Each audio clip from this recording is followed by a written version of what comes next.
وَلَنَبْلُوَنَّكُمْ بِشَيْءٍ مِّنَ الْخَوْفِ وَالْجُوعِ وَنَقْصٍ مِّنَ الْأَمْوَالِ وَالْأَنفُسِ وَالثَّمَرَاتِ وَبَشِّرِ الصَّابِرِينَ۔ فرمایا میں ضرور تمہیں آزماؤں گا، میں ضرور تمہیں آزماؤں گا، خوف دے کر، جانوں مالوں پھلوں کی کمی دے کر، اور اگر تم نے صبر کیا تو میرے محبوب انہیں جنت کی اور میری رحمت کی خوشخبری سنا دیجئے۔ اگر کوئی نیک بیمار پڑ جائے تو اس کی اللہ آزمائش فرما رہا ہوتا ہے، اس کی اللہ آزمائش کرتا ہے، اللہ تبارک و تعالیٰ اس پر فضل فرماتا ہے، اس کی آزمائش کرتا ہے۔ پھر ان مصیبتوں پر جو شخص صبر کرے، رب فرماتا ہے اگر میری رضا پہ راضی ہو گیا تو ان اللہ مع الصابرین، باقی نیکیوں پر میں ثواب دیتا ہوں، اور جو کوئی صبر کرتا ہے رب فرماتا ہے میں اس کا بن جایا کرتا ہوں، صبر کرنے والوں کے ساتھ ہو جاتا ہوں۔ اور جب اللہ آزمائش ڈالتا ہے نا تو جو کام سیدھے ہوتے ہیں وہ بھی الٹے ہونے شروع ہو جاتے ہیں۔ جب خدا کی طرف سے وَلَنَبْلُوَنَّكُمْ بِشَيْءٍ مِّنَ الْخَوْفِ وَالْجُوعِ وَنَقْصٍ مِّنَ الْأَمْوَالِ وَالْأَنفُسِ وَالثَّمَرَاتِ، جب اللہ کی طرف سے آزمائش آتی ہے، جب انسان پر اللہ کی طرف سے کوئی چیز نازل ہوتی ہے، آپ سونے کو ہاتھ رکھتے ہیں تو مٹی ہو جاتی ہے، آپ کسی طرف بھی، بہت سے دوست آ کے کہتے ہیں جی قدم آگے اٹھاتا ہوں جاتا پیچھے ہے، کیا کروں؟ تو میں اکثر عرض کرتا ہوں کہ تھوڑے دن قدم اٹھانا ہی چھوڑ دیں۔ کیا کریں؟ بیٹھ کے اللہ اللہ کریں، صبر کریں، دعا کریں۔ کچھ وقت انسان پر ایسا ہوتا ہے، تلک الایام نداولها بین الناس، جو اللہ نے انسان کے دن بدل کے رکھنے ہوتے ہیں، کچھ وقت ایسا ہو، پھر ایک وقت آتا ہے کہ وہی انسان مٹی میں ہاتھ رکھتا ہے تو اللہ اسے سونا بنا دیتا ہے۔ رب آزمائش کرتا ہے، رب آزماتا ہے۔ جو لوگ مصیبتوں پر صبر کرتے ہیں، جو لوگ مصیبتوں پر صبر کرتے ہیں، سید عالم نور مجسم شفیع معظم صلی اللہ تعالی علیہ وسلم نے فرمایا، رب فرماتا ہے ایک بندہ اللہ کی بارگاہ میں کھڑا ہوا، قیامت کا دن ہے، فرشتے نامہ اعمال کھولنے لگے۔ اللہ نے فرمایا فرشتوں تمہیں پتہ ہے میں نے اسے دنیا میں بڑے دکھ دیے تھے، اس پر بڑی آزمائشیں آئی تھیں، اس نے زندگی بڑی تکلیف میں گزاری تھی، تمہیں خبر ہے؟ یا اللہ ہم جانتے ہیں، بڑا صابر ہے، بڑا صابر ہے، اس نے صبر کے ساتھ وقت گزارا، صبر کے ساتھ اپنے اوقات کو طے کیا۔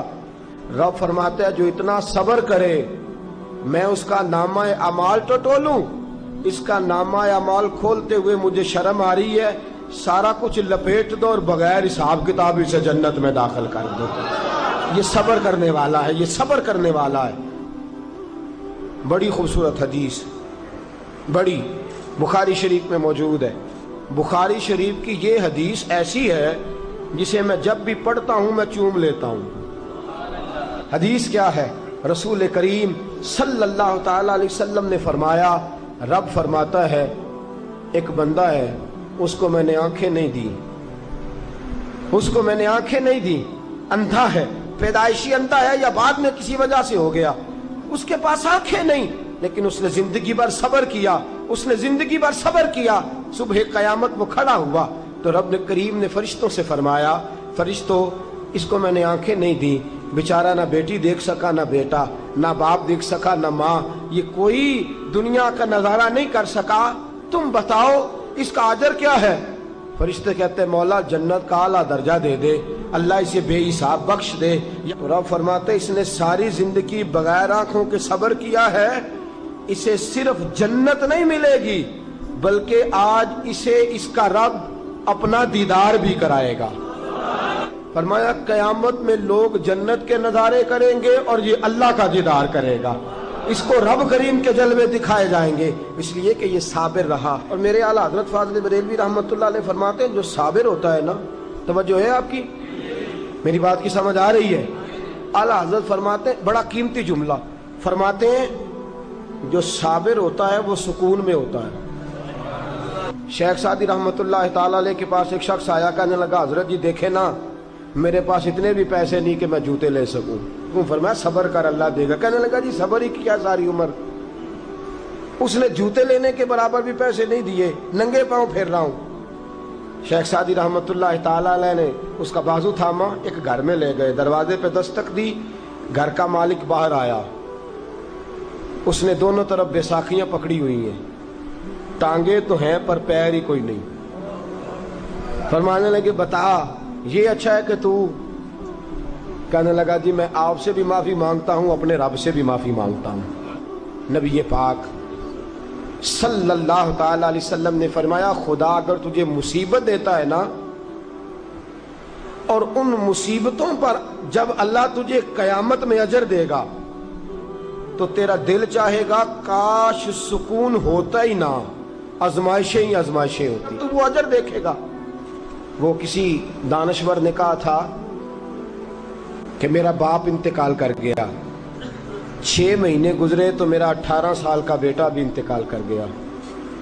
کہنے لگے میں نے اپنے 80 سال کے باپ کا جنازہ اٹھایا تو میری کمر نہیں جھکی، لیکن جب 18 سال کے بیٹے کا جنازہ اٹھانے لگا تو میری کمر جھک گئی، اور رو کے کہنے لگا لوگوں باپ کا جنازہ پڑھنا آسان ہے، دعا کرو کسی کو بیٹے کا جنازہ نہ پڑھنا پڑ جائے، بڑا مشکل کام ہے، بڑا کٹھن مرحلہ ہے۔ حضرت ابو ہریرہ رضی اللہ تعالیٰ عنہ فرماتے ہیں اللہ کے محبوب صلی اللہ تعالیٰ علیہ وآلہ وسلم کے صاحبزادے جناب ابراہیم علیہ السلام فرماتے ہیں حضور کے صاحبزادے آپ رات کو جب ان کی ولادت ہوئی تو نبی کریم علیہ السلام ہمارے درمیان آئے۔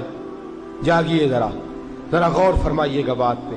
سید عالم صلی اللہ علیہ وسلم تشریف لائے اور ہم نے حضور کے چہرے کو چمکتے دیکھا۔ ہم نے کہا یا رسول اللہ موڈ مبارک بڑا اچھا ہے، حضور کوئی خیر کی خبر ہے؟ فرمایا مجھے مبارک دو، اللہ نے مجھے بیٹا عطا فرمایا ہے۔ فرماتے ہیں اگلے ہی دن، ایک روایت ہے کچھ عرصے کے بعد، ایک روایت ہے اگلے ہی دن ظہر کے بعد میرے محبوب نے پیار کرنے کے لیے بیٹا اٹھایا اور صاحبزادے کی سانسیں اکھڑنے لگی۔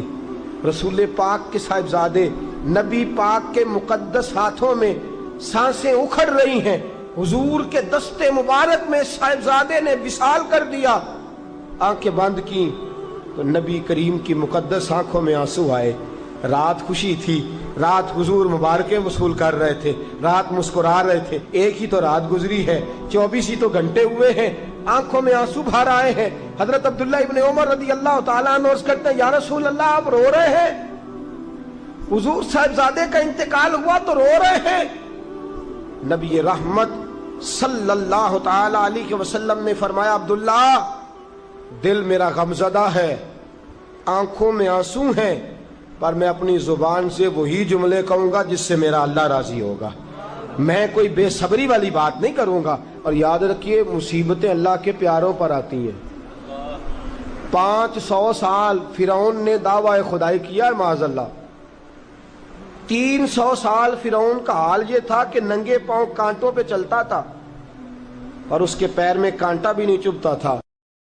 وَلَنَبْلُوَنَّكُمْ بِشَيْءٍ مِّنَ الْخَوْفِ وَالْجُوعِ وَنَقْصٍ مِّنَ الْأَمْوَالِ وَالْأَنفُسِ وَالثَّمَرَاتِ وَبَشِّرِ الصَّابِرِينَ۔ فرمایا میں ضرور تمہیں آزماؤں گا، میں ضرور تمہیں آزماؤں گا، خوف دے کر، جانوں مالوں پھلوں کی کمی دے کر، اور اگر تم نے صبر کیا تو میرے محبوب انہیں جنت کی اور میری رحمت کی خوشخبری سنا دیجئے۔ اگر کوئی نیک بیمار پڑ جائے تو اس کی اللہ آزمائش فرما رہا ہوتا ہے، اس کی اللہ آزمائش کرتا ہے، اللہ تبارک و تعالیٰ اس پر فضل فرماتا ہے، اس کی آزمائش کرتا ہے۔ پھر ان مصیبتوں پر جو شخص صبر کرے، رب فرماتا ہے اگر میری رضا پہ راضی ہو گیا تو ان اللہ مع الصابرین، باقی نیکیوں پر میں ثواب دیتا ہوں، اور جو کوئی صبر کرتا ہے رب فرماتا ہے میں اس کا بن جایا کرتا ہوں، صبر کرنے والوں کے ساتھ ہو جاتا ہوں۔ اور جب اللہ آزمائش ڈالتا ہے نا تو جو کام سیدھے ہوتے ہیں وہ بھی الٹے ہونے شروع ہو جاتے ہیں۔ جب خدا کی طرف سے وَلَنَبْلُوَنَّكُمْ بِشَيْءٍ مِّنَ الْخَوْفِ وَالْجُوعِ وَنَقْصٍ مِّنَ الْأَمْوَالِ وَالْأَنفُسِ وَالثَّمَرَاتِ، جب اللہ کی طرف سے آزمائش آتی ہے، جب انسان پر اللہ کی طرف سے کوئی چیز نازل ہوتی ہے، آپ سونے کو ہاتھ رکھتے ہیں تو مٹی ہو جاتی ہے، آپ کسی طرف بھی، بہت سے دوست آ کے کہتے ہیں جی قدم آگے اٹھاتا ہوں جاتا پیچھے ہے کیا کروں، تو میں اکثر عرض کرتا ہوں کہ تھوڑے دن قدم اٹھانا ہی چھوڑ دیں، کیا کریں؟ بیٹھ کے اللہ اللہ کریں، صبر کریں، دعا کریں۔ کچھ وقت انسان پر ایسا ہوتا ہے تلک الایام نداولها بین الناس، جو اللہ نے انسان کے دن بدل کے رکھنے ہوتے ہیں، کچھ وقت ایسا ہو، پھر ایک وقت آتا ہے